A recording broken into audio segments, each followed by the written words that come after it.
नमस्ते, मैं हूँ रेखा सिंह। हम आप सबको हवन का गीत सुनाएंगे। जैसा भी लगेगा आप तक जरूर बताना।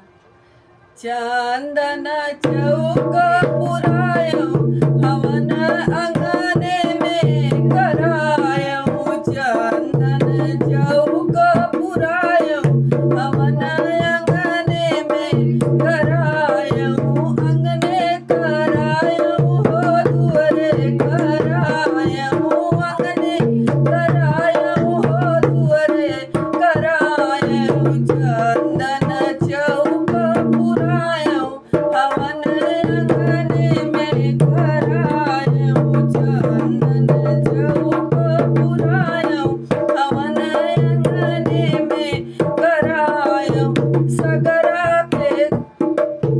सगरायो पोखरा से मटिया मंगायो, सगरा और पोखरा से मटिया मंगायो, मटिया से बेदिया बनायो हवन अंगने में करायो, मटिया से बेदिया बनायो हवन अंगने करायो, गैया के गोबरा से अंगना लिपायो, गैया के गोबरा से